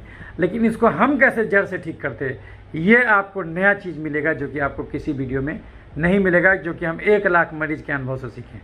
ये जो इंदिरा गांधी आयुर्विज्ञान संस्थान में हम ज्वाइन किए 2013 ईस्वी में, उस समय चमड़ा का विभाग था ही नहीं। आप सोचिए, बिहार का सबसे बड़ा अस्पताल था ये, इससे बड़ा अस्पताल है ही नहीं बिहार में। 13 करोड़ जनता का ये अंतिम आशा है, बिहार सरकार के पास इससे बड़ा अस्पताल नहीं है। तो ये 13 करोड़ जनता का अंतिम आशा है, और यहाँ पर चमड़ा विभाग नहीं था। जब हम सबसे पहला फैकल्टी हम ज्वाइन किए तो यहाँ चमड़ा का विभाग शुरू हुआ, और हम 6 साल तक यहाँ पर HOD और इंचार्ज रहे। 2013 से 2019 के बीच में करीब 90-80 हज़ार मरीज देखे, और इसके अनुभव से हम सीख गए कि इस धरती पर कोई भी बीमारी 6 ही कारण से होता है। ज़्यादा कार्बोहाइड्रेट, ज़्यादा फैट, ज़्यादा कैलोरी खाना, कम फाइबर, कम प्रोटीन खाना, और 2 घंटा भी रोज़ नहीं टहलना, आधा घंटा भी चमड़े को धूप नहीं दिखाना, और कम से कम 6 घंटा भी नहीं सोना, और वर्तमान में जीवन नहीं जी के भविष्य में जीवन जीना। यही 6 कारण है दुनिया में कोई भी बीमारी होने का। इंसान अगर इस 6 को दुरुस्त करके रखे तो इस धरती पर डॉक्टर की जरूरत 4 ही चीज़ में बचेगा। जब एक्सीडेंट हो जाए, जब जन्मजात गड़बड़ी हो, जब घर में किसका डिलीवरी कराना हो, जब उम्र के हिसाब से चश्मा बदलवाना हो, नहीं तो धरती पर शरीर को ठोक बजा के 100 साल के लिए भेजा गया है, 100 साल तक डॉक्टर की जरूरत नहीं पड़ना चाहिए। तो ये चीज़ हम आपको अभी समझाएंगे। तो हमारे होलिस्टिक हेल्थ अप्रोच से जो खोजे, उसके हिसाब से बीमारी क्यों होता, इस धरती पर कोई भी बीमारी क्यों होगा, हमारा शरीर हमारे भोजन से बना है, तो हमारे शरीर में कोई भी बीमारी क्यों होगा, क्योंकि हमारा भोजन गलत होगा। हर इंसान हर चीज़ नहीं खा सकता, लेकिन हर इंसान हर चीज़ खाना चाहता, गड़बड़ी यहीं से शुरू हो जाता। आप खुद सोचिए, एक आदमी जो 8 घंटा कुदाल चलाता हो खेत में, और एक वो आदमी जो 8 घंटा खाली बैठ के प्रवचन देता हो, दोनों का खाना बराबर कैसे हो जाएगा। एक गाड़ी जिसको 3 किलोमीटर चलाना हो, एक गाड़ी जिसको 300 किलोमीटर चलाना हो, क्या दोनों बराबर डीजल भरिएगा। तो जब उस समय बुद्धि खुल जाता, खाने के टाइम में बुद्धि कहाँ जाता। हर इंसान हर चीज़ नहीं खा सकता, लेकिन हर इंसान हर चीज़ खाना चाहता, गड़बड़ी यहीं से शुरू हो जाता। तो अब इंसान मेहनत कम करना बहुत कम कर दिया, हर चीज़ मशीन के सुपुर्द कर दिया। किसान बैठ के तमाशा देखता और ट्रैक्टर से खेत जुतवाने लगा। अब एक एक करके मुठा, एक फसल को जब काटने लगता है, काट करके अगला फसल को रोपने से पहले जो एक एक मुठा को निकाल करके उसका खाद नहीं बनाता है, अब सीधे परौली जलाना शुरू कर दिया, उसको आग लगा देता है। तब फिर उसको खेती करता। तो इसीलिए चीनी जहर हो गया। अब इंसान मेहनत करना छोड़ दिया, इसलिए चीनी जहर हो गया। यानी आपको पहला पॉइंट समझ में आ गया कि इस धरती से अगर हमको बीमारी ख़त्म करना है तो हमको चीनी बंद करना होगा। चीनी अगर बंद कर देंगे तो इस धरती का सब बीमारी ख़त्म हो जाएगा। लेकिन कोई भी आदमी चीनी कैसे छोड़ेगा जब तक उसको यही नहीं पता हो कि चीनी है क्या। क्योंकि हर चीनी मीठा नहीं होता और हर मीठा चीज़ चीनी नहीं होता। ये खाइएगा तो आपको ये खाइएगा तो आपको मीठा लगेगा, लेकिन ये चीनी नहीं है, ये शुगर फ्री है। आप स्टीविया एक पौधा आता है, उसका पत्ता खाइएगा वो मीठा लगेगा, लेकिन वो चीनी नहीं है। लेकिन अगर आप समोसा खाइएगा, चाउमीन खाइएगा, खस्सी का मांस खाइएगा तो ये तीखा लगेगा, लेकिन इसमें भयंकर चीनी है। तो जब तक आप ये नहीं जानिएगा कि चीनी क्या है, आप चीनी कैसे छोड़िएगा। तो अब जो सुन लीजिए कि चीनी क्या है, जो कि हमारे लिए भी जहर हो गया। हालांकि हमको कोई डायबिटीज़ नहीं है, लेकिन फिर भी चीनी हमारे लिए जहर हो गया। क्योंकि हम भी अब 8 घंटा कुदाल नहीं चलाते खेत में, हम भी अब 8 घंटा पीठ पर बोझा नहीं धोते, हम भी अब 8 घंटा नहीं पैदल चल के 24 घंटा में 2 ही घंटा पैदल चलते। इसलिए अगर हम भी चीनी खाएंगे तो गड्ढे में गिरेंगे। किसको कहते चीनी, जब तक ये न जानिएगा चीनी कैसे छोड़िएगा। तो अब सुन लीजिए कि चीनी क्या है, जो कि हमारे लिए भी जहर हो गया। क्योंकि हम भी अब 8 घंटा कुदाल नहीं चलाते। किसको कहते चीनी, जो कि अब इंसान को नहीं खाना चाहिए। अगर वो चाहता है कि 100 साल तक उसको बीमारी नहीं हो तो उसको चीनी खाना छोड़ देना चाहिए। किसको कहते चीनी, चावल, आलू, मकई, मैदा, साबूदाना, सेवई में चीनी है स्टार्च, मीठे फल में चीनी है फ्रुक्टोज, दूध में चीनी है लैक्टोज, गुड़, शहद और चीनी में चीनी है सुक्रोज और ग्लूकोन डी में glucose. Chips, chocolate, ice cream, cold drink, मिठाई, समोसा, पिज्जा, बर्गर, चूड़ा का भुंजा, मूढ़ी का भुंजा, मकई के भुंजा में चीनी, गाजर, चुकंदर, छोहाड़ा, किशमिश, खजूर, देसी मुर्गा, खस्सी के मांस में जबरदस्त चीनी, हॉर्लिक्स, कम्प्लान, बोर्नविटा में चीनी, खिचड़ी, खीर, ग्लूकोन डी, पूस का पिट्ठा, कुकर का चावल, सेवई, साबूदाना, मखाना, पानी फल, सिंघाड़ा में चीनी। आप कोई भी चीनी खाइएगा, शरीर के लिए बात बराबर है। तो इसमें आप जो भी चीनी खाए हैं वो खाना छोड़ दीजिए। तो फिर ये सब खाना भगवान बनाया क्यों। ये सब खाना भगवान केवल उस आदमी के लिए बनाया जो 8 घंटा कुदाल चलाता हो खेत में, जो 8 घंटा पीठ पर बोझा धोता हो, या फिर जो 8-8 घंटा पैदल चलता हो। ये उस आदमी का खाना है। अगर आप उतना मेहनत करते हैं तब तो आप कुछ भी खा सकते हैं। लेकिन अगर आप उतना मेहनत नहीं करते, 24 घंटा में 2 ही घंटा टहलते, तब आपको ऐसा भोजन खाना होगा जिसमें कार्बोहाइड्रेट कम से कम हो और फाइबर, प्रोटीन ज़्यादा हो। तो वो भोजन क्या है ये हम अभी बताएंगे। लेकिन उससे पहले सुन लीजिए कि 1 चम्मच चीनी किसको कहते। चावल, आलू, मकई, मैदा, साबूदाना, सेवई में चीनी है स्टार्च, मीठे फल में चीनी है फ्रुक्टोज, दूध में चीनी है लैक्टोज, गुड़, शहद और चीनी में चीनी है सुक्रोज और ग्लूकोन डी में glucose. Chips, chocolate, ice cream, cold drink, मिठाई, समोसा, पिज्जा, बर्गर, चूड़ा का भुंजा, मूढ़ी का भुंजा, मकई के भुंजा में चीनी, गाजर, चुकंदर, छोहाड़ा, किशमिश, खजूर, देसी मुर्गा, खस्सी के मांस में जबरदस्त चीनी, हॉर्लिक्स, कम्प्लान, बोर्नविटा में चीनी, खिचड़ी, खीर, ग्लूकोन डी, पूस का पिट्ठा, कुकर का चावल, सेवई, साबूदाना, मखाना, पानी फल, सिंघाड़ा में चीनी। आप कोई भी चीनी खाइएगा, शरीर के लिए बात बराबर है। तो इसमें आप जो भी चीनी खाते हैं वो खाना छोड़ दीजिए। 1 चम्मच चीनी खाना थोड़ी गलत है, भगवान तो खाने के लिए बनाया, लेकिन धर्म सिखाता मेहनत का फल मीठा होता। यानी अगर 1 चम्मच चीनी खाए हैं तो उसके बदले आपको 600 कदम चलना भी होगा। 1 चम्मच चीनी 600 कदम, 1 आलू 3200 कदम, 1 सेव 2500 कदम, 1 आम 3000 कदम, आधा किलो दूध 10 किलोमीटर चलने कहता। तो अगर कोई आदमी आधा किलो दूध पीना चाहता है तो उसको 10 किलोमीटर चलना भी चाहिए। अगर वो खाया और चल दिया तो बीमारी नहीं होगा। अच्छा, अगर कोई आदमी बिल्कुल मेहनत नहीं करे तो क्या उसका कैलोरी खर्च नहीं है? फिर भी खर्च है, क्योंकि हमारा हृदय 1 लाख बार रोज धड़कता और हमारा दिमाग काम करता जब हम सोते रहते, जब हमारा लीवर, किडनी काम करता जब हम सोते रहते, तो इस सब में तो कैलोरी खर्च होगा। तो अगर 50-60 किलो का आदमी बिल्कुल मेहनत नहीं करे तो भी उसको 1500 कैलोरी का खर्चा है। इसको हम लोग बोलते हैं BMR, बेसिक मेटाबॉलिक रेट। और अगर कोई आदमी 1 घंटा तेज कदमों के साथ चलता है तो उसका कितना कैलोरी खर्च होगा? उसका खर्च होगा 1 घंटा चलने में करीब 300 कैलोरी। और अगर कोई महिला घर में झाड़ू पोछा बर्तन करे और 1 घंटा और ऑफिस में भी जाके काम करे तो उस दिन भर में अलग से कितना कैलोरी खर्च करेगी? केवल 200। यानी कोई महिला अगर 1 घंटा तेज कदमों के साथ चलती भी है और बर्तन, झाड़ू ये सब भी करती है, ऑफिस में भी काम करती है, तो उसका टोटल खर्चा कितना होगा? टोटल खर्चा होगा 1500 प्लस 300 प्लस 200। यानी एक आदमी को अगर 1 घंटा टहले भी, घर में ऑफिस में भी काम करे तो भी उसको केवल 2000 कैलोरी का खर्चा है। लेकिन अगर किसी को फेम्पिगस हुआ, कोई भी बीमारी हुआ, तो समझ लीजिए कि वो कम से कम 3-4 हज़ार कैलोरी रोज खाता होगा। और बात खाली कैलोरी का नहीं है। मान लें कि हम एक कोका कोला का कैन पी जाएं तो एक कैन में जो है कि उसमें भी 200 कैलोरी है। तो अगर आप बोलेगा सर हमको 2000 कैलोरी खाना था, हम 10 को कैन पी लिए तो हमारा तो कैलोरी हो गया सर। नहीं, लेकिन उससे भी बीमारी हो जाएगा आपको। क्यों? क्योंकि आप जो कोका कोला का कैन पिए उसमें तो केवल चीनी पानी था और तो कुछ था नहीं, उसमें तो केवल चीनी पानी था। तो आप जो पिए उसमें तो केवल चीनी पानी था, इसीलिए जो है कि आप उसमें खाली कार्बोहाइड्रेट आप खाए, उसमें प्रोटीन, फाइबर, फैट ये सब खाए नहीं किए तो उससे भी बीमारी हो जाएगा। यानी टोटल कैलोरी तो आपको उतना ही लेना है 2000, लेकिन उस 2000 में केवल 20 से 30% कार्बोहाइड्रेट से आना चाहिए, बाकी जो है फाइबर और फैट और प्रोटीन से आना चाहिए। तो ये चीज़ है, तभी हम लोग बीमारी होता है, क्योंकि शरीर तो भोजन से बना है। तो 1 चम्मच चीनी 600 कदम, 1 आलू 3200 कदम। अच्छा, एक दिन ज़्यादा खाने से बीमारी नहीं होता, हम सालों साल गलत भोजन खाते गए तो एक दिन पाप का खरा भर गया और एक्स्ट्रा कैलोरी हमको बीमारी दे दिया। तो अगर हम 10 रोटी खाए तो 1 चम्मच चीनी 600 कदम, 1 आलू 3200 कदम, 1 सेव 2500 कदम, 1 आम 3000 कदम, आधा किलो दूध 10 किलोमीटर चलने का था। हम खाए हैं तो हमको उतना चलना भी होगा।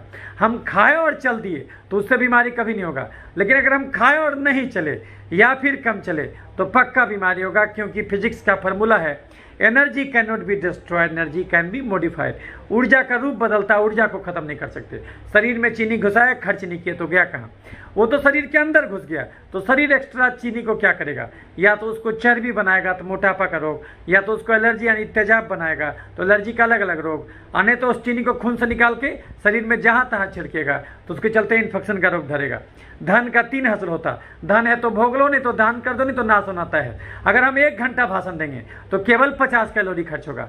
हम 1 किलोमीटर पैदल चलेंगे तो केवल 50 कैलोरी खर्च होगा। और मात्र इतना छोटा एगो चीनी अकेला 60 कैलोरी देगा, 1 रोटी 70 कैलोरी देगा। और 1 रोटी को अगर हम गलती से पराठा बना दिए 1 चम्मच घी लगा के तो उसमें हो जाएगा 120 कैलोरी। सोचिए, मात्र 1 चम्मच चीनी से, 1 चम्मच घी से हमारा कैलोरी 50 बढ़ गया। और 1 कैलोरी को खर्च करने में 22 कदम चलना पड़ता है। तो सोचिए 50 कैलोरी यानी 1 चम्मच घी को गलाने में आपको 50 गुना 22, यानी अगर 1000 कदम चलिएगा तब जाके 1 चम्मच घी गलेगा। सोचिए लेना कितना आसान है, खर्चा करना कितना मुश्किल है। तो अगर हमारा खर्चा था 2000 कैलोरी, हम रोज खाए 4000 कैलोरी और ये गलती सालों साल किए, तो अल्टीमेटली हमारे सिस्टम में एक्स्ट्रा कैलोरी आया। तो शरीर एक्स्ट्रा कैलोरी को क्या करेगा? या तो उसको चर्बी बनाएगा तो मोटापा का रोग, या तो उसको एलर्जी यानी तेजाब बनाएगा, वो तेजाब अलग अलग बीमारी कराएगा तो एलर्जी का रोग, और नहीं तो उस एक्स्ट्रा चीनी को खून से निकाल के शरीर में जहाँ तहाँ छिड़क दिया जाएगा। तो चीनी गिराइएगा तो चींटी लगेगा, फिर वो चीनी इन्फेक्शन को आमंत्रित करेगा। यानी कि अगर हम 10 रोटी रोज खाए, 4 आलू रोज खाए, 5 गो मीठा फल खाए, आधा किलो दूध पिए और खस्सी का मांस खाए, तो ये सब अगर एक ही दिन में खा लिए तो इसके बदले हमको चलना चाहिए था कम से कम 30 किलोमीटर। लेकिन ये खा के हम 2 ही किलोमीटर चले और ये गलती हम रोज के रोज करते चले गए। खर्चा 2000 कैलोरी, खाना 3 से 4000 कैलोरी, और ये गलती हम रोज के रोज करते चले गए।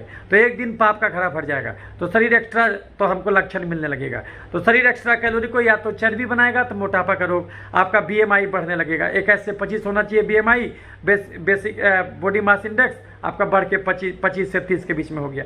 तो एक्स्ट्रा कैलोरी को शरीर या तो चर्बी बनाएगा तो मोटापा करोगे, या तो तेजाब बनेगा एलर्जी करो।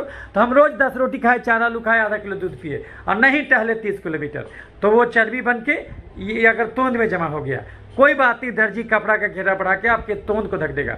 हमारा तोंद यहाँ भी चल जाए, उससे क्या हर्जा? कोई हर्जा नहीं। हम चलेंगे तो तोंद डगमगा के चलेगा, बाकी तोंद निकलने से कोई खास हर्जा नहीं होता। हमारा जांग जो है इतना मोटा हो जाए, ये बाँह इतना मोटा हो जाए, गाल इतना फूल जाए, किसी किसी को देखिएगा आँख के पास चर्बी जमा हो जाता है, उसको बोलते हैं जैनथैलेस्मा, उससे क्या हर्जा? उससे कोई हर्जा नहीं। लेकिन अगर चर्बी तोंद में नहीं जमा होके गलती से खून की नली में जमा हो जाएगा, तब लेने का देने में आप पड़ जाइएगा। जो खून का नली इतना चौड़ा था वो सकरा हो जाएगा। हार्ट बेचारे को सकरा नली से खून भेजना होगा तो ब्लड का प्रेशर बढ़ेगा, उसको बोलते हैं BP का बीमारी।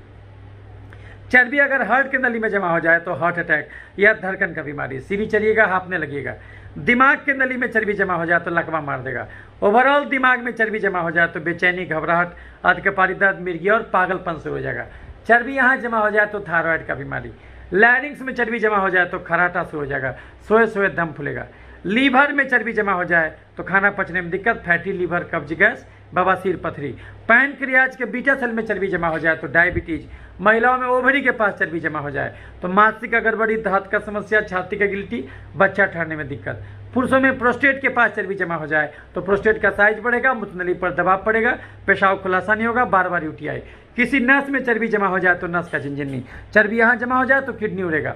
यानी शरीर रूपी घर में एक्स्ट्रा चीनी खा के अगर हम चर्बी रूपी कचरा जमा कर देंगे तो शरीर का हर अंग त्राहिमाम करने लगेगा, उसका वर्किंग एफिशिएंसी घट जाएगा। ये तो एक नुकसान हुआ। शरीर चीनी से खाली चर्बी नहीं, तेजाब भी बनाता। अब लीजिए, चर्बी जमा हुआ तो हम मोटा के धौंस हुए। हमारा खर्चा था 2000 कैलोरी, अरे बाप रे बाप, हम रोज खाते थे 3 से 4000 कैलोरी। यही गलती हम सालों साल करते चले गए। यानी सालों साल हम 10 रोटी 4 आलू 5 गो मीठा फल आधा किलो दूध पीते चले गए, चीनी गुड़ शहद खाते चले गए, मूढ़ी का भुंजा मकई का भुंजा खाते चले गए, गाजर चुकंदर खाते चले गए, जमीन के नीचे उगने वाला चीज खाते चले गए। तो इस समय तो भयंकर कार्बोहाइड्रेट था, तो हमको ये सब के बदले तो 30 किलोमीटर चलना था, लेकिन ये सब खा के हम 2 ही किलोमीटर चले। तो हम खाली मोटा के धौंसी नहीं हुए, बल्कि अपने शरीर में बीपी, चीनी, थायराइड, हार्ट अटैक, लकवा और बेचैनी, घबराहट यानी मानसिक रोग और फैटी लीवर, कब्ज गैस, बवासीर, पथरी और मानसिक का गड़बड़ी और प्रोस्टेट का गड़बड़ी, सेक्स का गड़बड़ी भी पैदा कर दिए। ये तो एक नुकसान हुआ, शरीर चीनी से चर्बी बना के ये सब बीमारी पैदा किया। लेकिन शरीर चीनी से चर्बी नहीं, तेजाब भी बनाता। वो तेजाब अलग नुकसान करेगा। सांस की नली में अगर तेजाब गया तो सांस की नली को छील दिया जाएगा तो क्या होगा? टॉन्सिलाइटिस, साइनोसाइटिस, दमा, खांसी, निमोनिया करा देगा। जोड़ में तेजाब जाएगा तो जोड़ को गला देगा, तो गठिया अर्थराइटिस करा देगा। चमड़े में तेजाब जाएगा तो एक्जिमा, सोरियासिस, सफेद दाग, जुड़पित्ती, छाही, पिंपल करा देगा। दिमाग में तेजाब जाएगा तो मिर्गी, पागलपन करा देगा। लीवर में तेजाब जाएगा तो जॉन्डिस करा देगा। सब का सब चीनी शरीर चर्बी और तेजाब नहीं बनाता, कुछ एक्स्ट्रा चीनी को शरीर खून से निकाल के शरीर में जहाँ तहाँ छिड़कता। उन्हीं जहाँ तहाँ वाले जगहों में एक जगह है पसीना।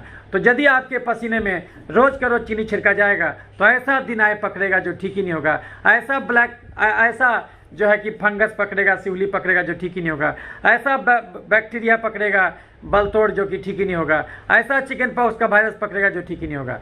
यदि आपके लार में रोज का रोज चीनी छिड़का जाए तो ऐसा कोरोना वायरस पकड़ेगा जो ठीक ही नहीं होगा। यदि आपके लार में रोज का रोज चीनी छिड़का जाए तो ऐसा ब्लैक फंगस पकड़ेगा, ऐसा टीबी का बैक्टीरिया पकड़ेगा जो ठीक ही नहीं होगा। चिनिया गिरेबा तो चिटिया लाग बे करी। यानी बीमारी गंदगी से नहीं, बीमारी जरूरत ज़्यादा खाया गया चीनी से होता। सरकार उल्लू बना रहा स्वच्छता अभियान में, अरबों रुपया खर्च कर रहा। कंगाल के घर में चोरी कभी नहीं होता। यानी बैक्टीरिया, फंगस, वायरस रूपी चोर शरीर रूपी घर में तभी अटैक करेगा जब चीनी रूपी धन जरूरत ज़्यादा रहे। बिना चीनी के इंसान मर जाएगा, ये बात भी सही है। ये हम चीनी के बलबूते ही बोल रहे, लेकिन मनुष्य जाति का दुर्भाग्य कि अब इंसान इतना कम शारीरिक श्रम करने लगा, अब इंसान इतना ने मशीन खोज लिया कि अब उसको केवल उतना ही चीनी यानी कार्बोहाइड्रेट का जरूरत रह गया जितना कार्बोहाइड्रेट दाल रोटी में है। एक सामान्य मनुष्य आज की दुनिया में पूरे 24 घंटा में 3000 डेग भी पैदल नहीं चलता, तो आदमी के बदले चलता कौन? Tempo, taker, motorcycle, Bolero, jeep. ये समस्या अब गांव में भी आ गया क्योंकि सरकार खुले में शौच रोक दिया। कम से कम लोग टॉयलेट के नाम पर चला करता था रोज सवेरे सवेरे, अब वो कहानी भी खत्म है। तो अगर आप बिल्कुल ही कर्म कोड़ी हो जाइएगा तो ये चीनी आपके लिए जहर हो जाएगा।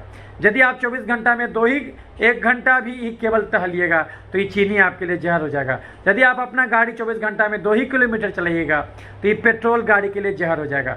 जो काम गाड़ी में पेट्रोल का है वो भी हाइड्रोकार्बन है, वही काम शरीर में चीनी का है, ये कार्बोहाइड्रेट भी हाइड्रोकार्बन है। गाड़ी मजबूत होगा लोहा से, शरीर मजबूत होगा फाइबर प्रोटीन से, तो फाइबर प्रोटीन जम के खाइए और छोड़ दीजिए चीनी, चावल, आलू, खस्सी का मांस, मीठा फल, दूध, मैदा। छोड़ दीजिए chips, chocolate, ice cream, cold drink, मिठाई, समोसा, पिज्जा, बर्गर, चूड़ा का भुंजा, मूढ़ी का भुंजा, मकई का भुंजा, गाजर, चुकंदर, छोहाड़ा, किशमिश, खजूर, देसी मुर्गा, खस्सी का मांस, बड़ा मछली, हॉर्लिक्स, कम्प्लान, बोर्नवीटा, खिचड़ी, खीर, ग्लूकोन डी, पूस का पिट्ठा, कुकर का चावल, सेवई, साबूदाना, मखाना, पानी, फल, सिंघाड़ा। इसमें से आप जो भी चीज़ खाते हैं high carbohydrate, high fat diet, वो खाना छोड़ दीजिए। तो फिर ये सब खाना भगवान बनाया क्यों? ये खाना भगवान केवल उस आदमी के लिए बनाया था जो 8 घंटा कुदाल चलाता हो खेत में, जो 8 घंटा पीठ पर बोझा धोता हो, या फिर जो 8-8 घंटा पैदल चलता हो। ये उस आदमी का खाना है। यदि कोई आदमी 2 ही घंटा पैदल चलता है तो उसको ऐसा भोजन खाना होगा जिसमें कार्बोहाइड्रेट और फैट कम से कम हो और फाइबर और प्रोटीन ज़्यादा से ज़्यादा हो। तो वो भोजन क्या है? वो भोजन है दाल रोटी खाओ, प्रभु के गुण गाओ। मेहनत कम करते, बुद्धिजीवी का जीवन जीते तो दाल रोटी खा के रहो। लेकिन दाल रोटी बोला गया, रोटी दाल नहीं। यानी 70% भोजन दाल और 30% भोजन ही रोटी से आएगा। तो क्या खा के रहिएगा? अगर आप एक्स्ट्रा चीनी खाया, उसका शरीर तेजाब बनाया, वही तेजाब हम उसको तेजाब कहते, किताब में उसको ऑटो एंटीबॉडी लिखा हुआ है किताब में लिखा हुआ है साइटोकाइन स्टॉर्म, हम उसको एक लाइन में कहते हैं तेजाब। तो आप जो एक्स्ट्रा कार्बोहाइड्रेट खाए हैं उसी से वो ऑटो एंटीबॉडी बना है, क्योंकि इंसुलिन एक ग्रोथ फैक्टर है, वो बी सेल को स्टिमुलेट कर देगा और बी सेल ऑटो एंटीबॉडी बनाना शुरू कर देगा। जो तो मेन बात क्या होता है, वो ऑटो एंटीबॉडी बनना, और ऑटो एंटीबॉडी इंसुलिन बढ़ने से बनता है, और इंसुलिन एक ग्रोथ फैक्टर है जो छाई कराएगा, पिंपल कराएगा, मस्सा कराएगा, तिल बढ़ाएगा और एलर्जी बढ़ा देगा। सांस का एलर्जी दम्मा, जोड़ का एलर्जी गठिया, चमड़े का एलर्जी एक्जिमा, सोरियासिस, सफेद दाग, जुड़पीती, छाई, पिंपल और फेम्पिगस के रूप में आएगा। दिमाग का एलर्जी मिर्गी, पागलपन के रूप में आएगा। लीवर का एलर्जी जॉन्डिस के रूप में आएगा। और तेजाब एक जगह जमा हो जाएगा तो कैंसर हो जाएगा। तो फेम्पिगस किसी को क्यों होता, क्योंकि वो एक्स्ट्रा चीनी खा के शरीर में तेजाब बना लेता, और यही तेजाब फोका कराता। और ये फोका शरीर के हर अंगों में होगा, वो खाली चमड़े में होगा ऐसा नहीं है, जांच कराइएगा तो और भी अंगों में फोका निकलेगा।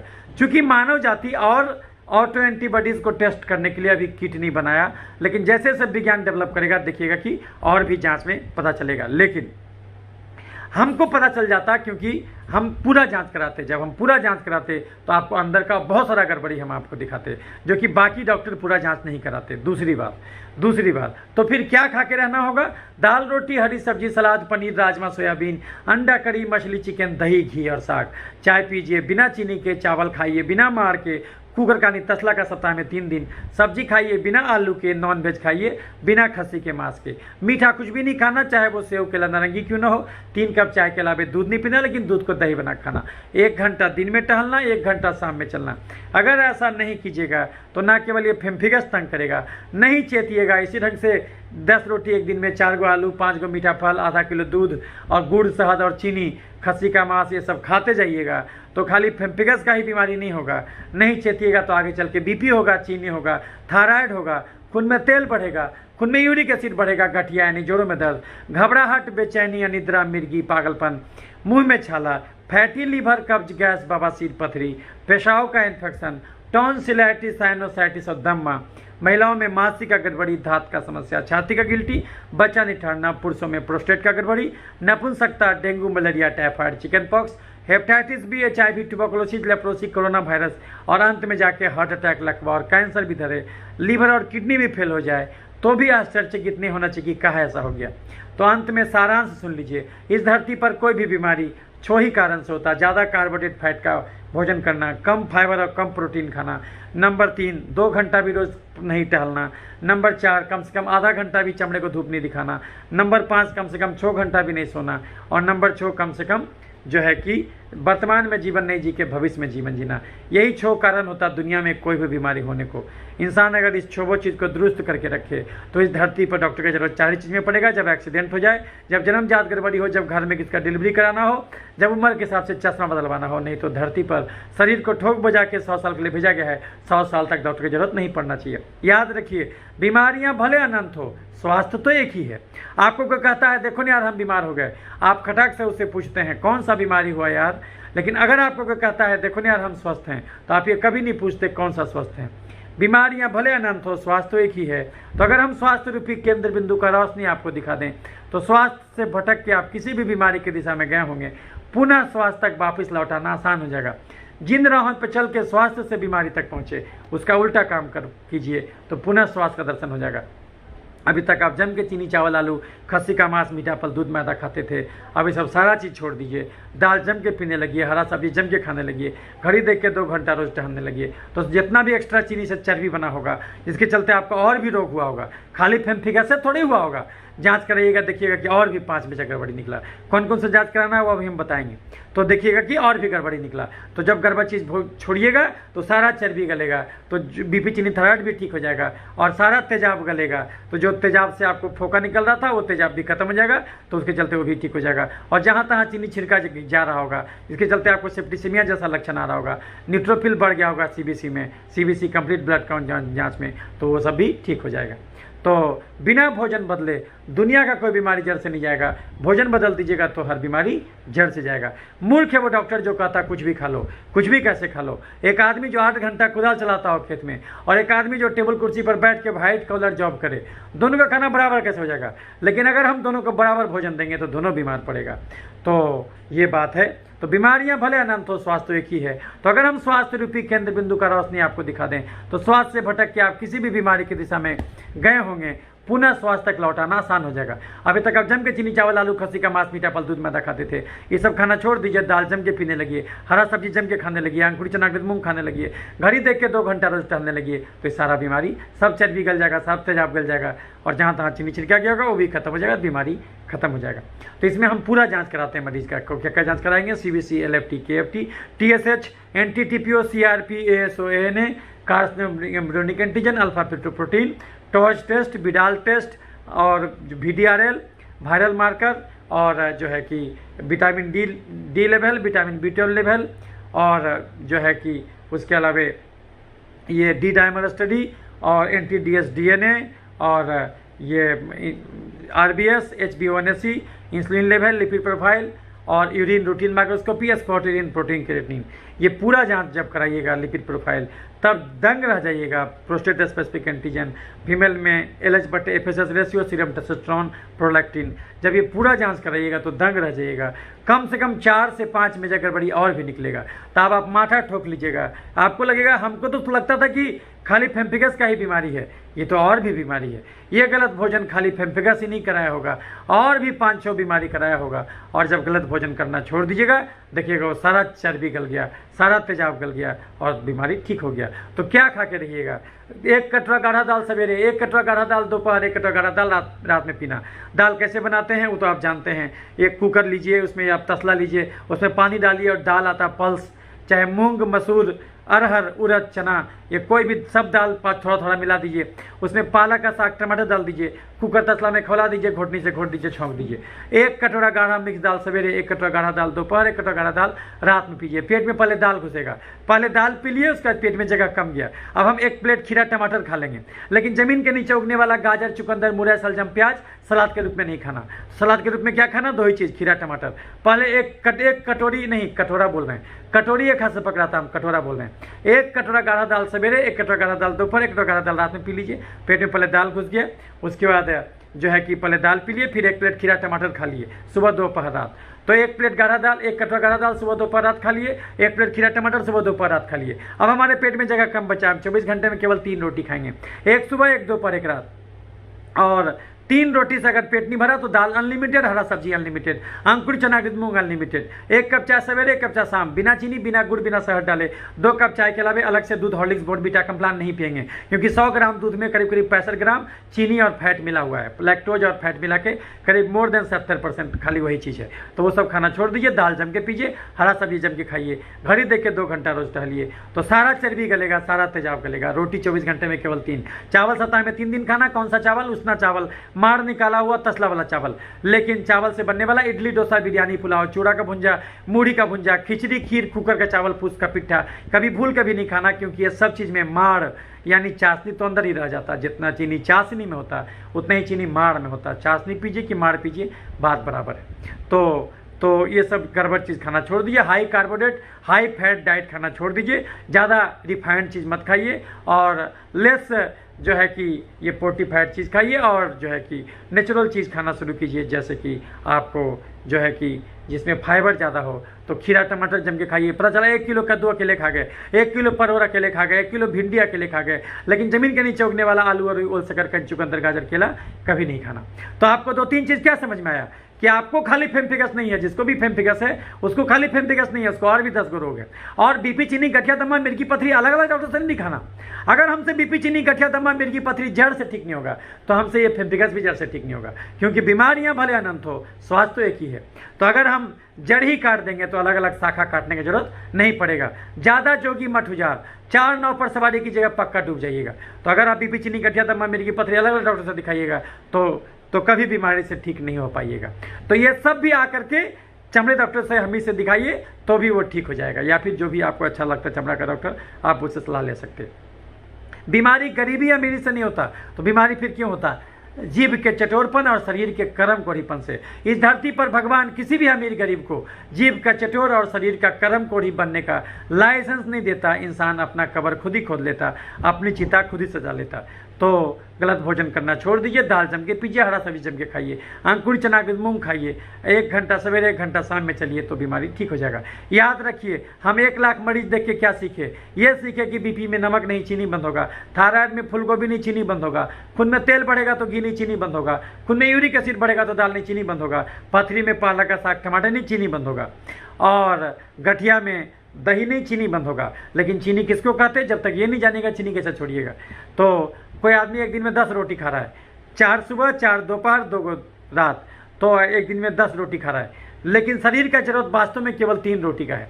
तो बाकी जो 7 रोटी खाए वो चीनी के रूप में हो गया, तो उसको हम चीनी कहेंगे। 1 आलू में 8 चम्मच चीनी है, स्टार्च नमक चीनी। आप खस्सी का मांस का टुकड़ा खाए, एक खस्सी के मांस के टुकड़े में 10 चम्मच चीनी है। आप आलू का चीनी खाइए स्टार्च, कि मकई का चीनी खाइए कॉर्न स्टार्च, कि दूध का चीनी खाइए लैक्टोज, कि खस्सी के मांस का चीनी खाइए ग्लाइकोजन, कि आम का चीनी खाइए, केला का चीनी खाइए फ्रुक्टोज।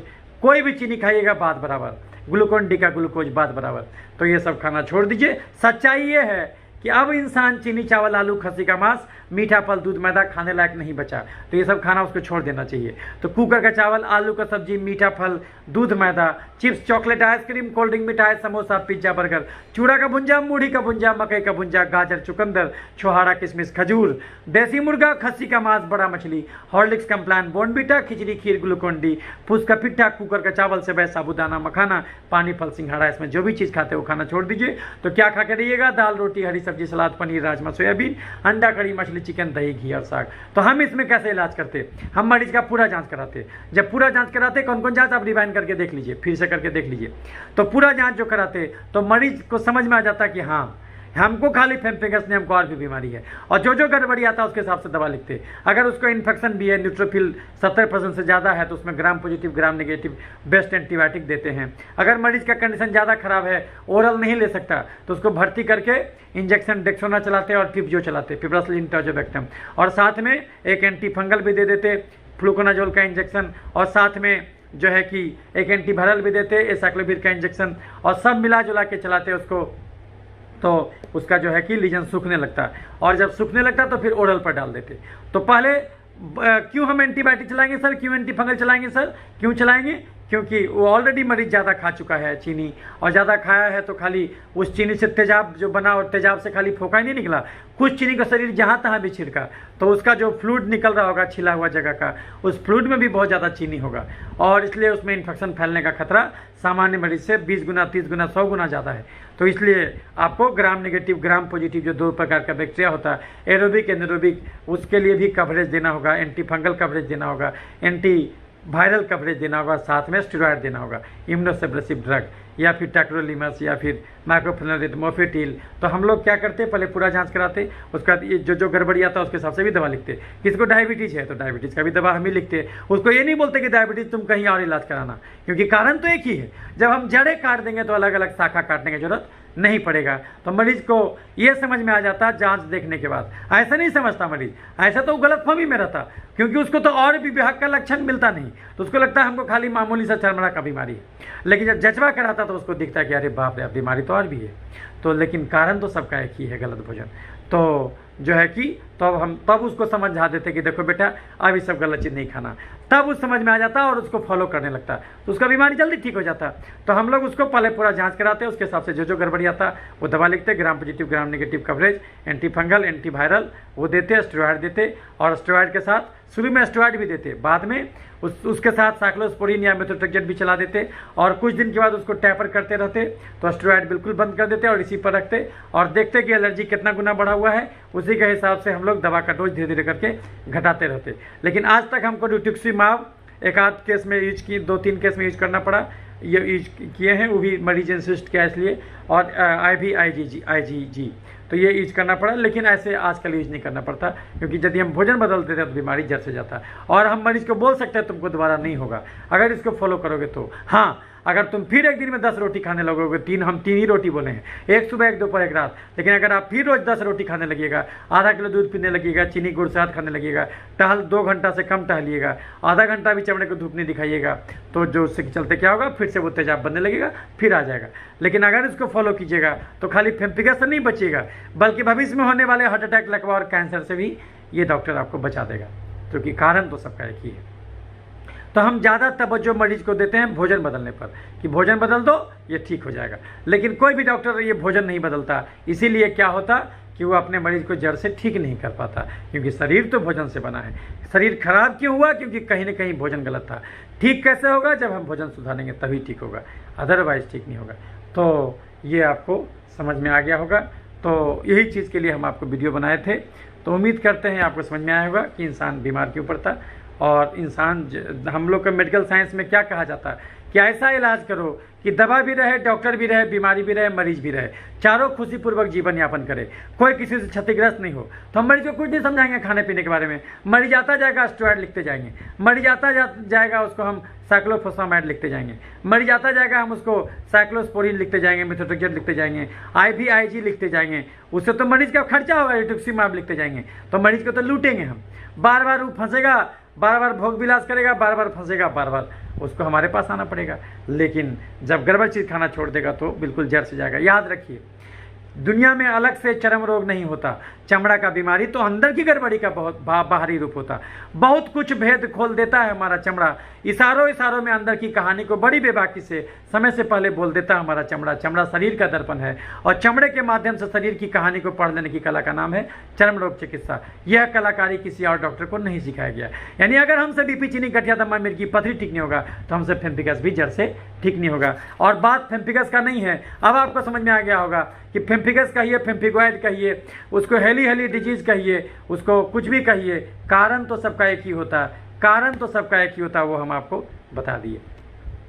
तो आप हमसे कोई भी बीमारी का इलाज जड़ से ठीक करवा सकते हैं। हमारा फ़ोन नंबर नोट कर लीजिए, ऑनलाइन सलाह भी ले सकते हैं। हमारा फ़ोन नंबर है 8969953194। दूसरा नंबर है 9386999300।